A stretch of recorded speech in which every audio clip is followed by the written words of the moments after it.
Start. तो friends, pasta बनाने के लिए हमें सबसे पहले चाहिए पास्ता। मेरे पास पहले से ही उबले हुए पास्ता थे। अगर आपको अच्छे से उबाल कर पास्ता बनाने हैं तो पास्ता को आप छोटी सी कटोरी में 10 से 15 मिनट तक अच्छे से उबाल लें और फिर उसे एक छोटी सी तपेली में निकाल कर छान लें और उसका सारा पानी निकाल दें।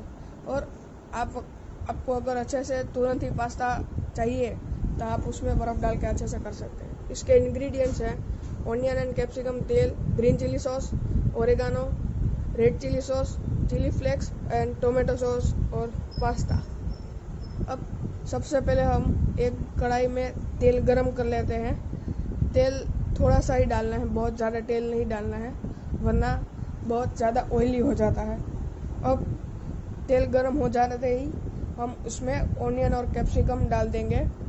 ऑनियन और कैप्सिकम डालते ही उसे अच्छे से मिक्स कर लेना है और जब तक ऑनियन और कैप्सिकम अच्छे से गरम हो जाए और जब तक वो अच्छे से गरम हो जाते हैं तब तक हम सभी इंग्रेडिएंट्स ले लेते हैं।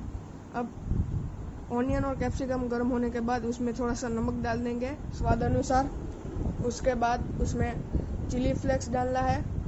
चिली फ्लेक्स आपको अगर जितना चाहिए आप उतना ही डाल सकते हैं।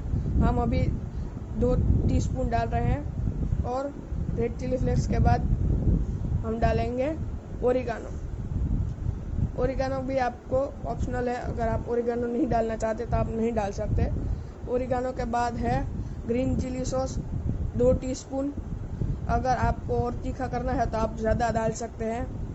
अब ग्रीन चिली सॉस के बाद है red chilli sauce. Red chilli sauce भी थोड़ा तीखा होता है, इसलिए अगर आपको अपने तरीके से डालना है तो आप डाल सकते हैं। उसके बाद हमारे पास है टोमेटो सॉस। टोमेटो सॉस भी ऑप्शनल है, अगर आपको टोमेटो सॉस नहीं डालना है तो आप नहीं डाल सकते। तो चलिए अब इसे अच्छी तरह से मिक्स कर लेते हैं और जब तक ये अच्छी तरह से मिक्स हो जाता है लो फ्लेम पर इसे अच्छे से मिक्स करना है 2 से 3 मिनट तक। जब ये अच्छे से मिक्स हो जाता है तो हम इसमें अपने उबले हुए पास्ता डाल देंगे। अब ये अच्छे से हो गया है, फिर हम इसमें अपने पास्ता डाल देते हैं। हमने ये सारे पास्ता डाल दिए। उसके बाद उसे हम अच्छी तरह से मिक्स कर लेंगे जब तक कि वो अच्छे से मिक्स ना हो जाए। आप इसकी तरह 2 चमचे लेकर भी मिक्स कर सकते हैं और आप चाहे तो कोई भी दूसरी चीज़ से भी मिक्स कर सकते हैं। अब जब ये अच्छे से मिक्स हो गए हैं तो देखिए कितने अच्छे से मिक्स हो गए हैं। इसके बाद आप में इसे चखकर आपको कुछ और चीज़ डालनी हो तो आप डाल सकते हैं, जैसे आपको तीखा बनाना है। तो ये हो गया। अब इसे एक प्लेट में हम सर्व कर लेते हैं। तो ये अच्छे से सर्व होने के बाद आपको अगर ऊपर से चिली फ्लेक्स और ओरिगानो डालना हो, जैसे कि हमने ये बार डाला है, तो आप अच्छे से डाल सकते हैं। इसलिए आपको अगर ज़्यादा टेस्ट उसका चाहिए तो अगर ये वीडियो अच्छी लगी हो तो लाइक, शेयर और सब्सक्राइब कर देना हमारी चैनल को नई वीडियोस के लिए। सो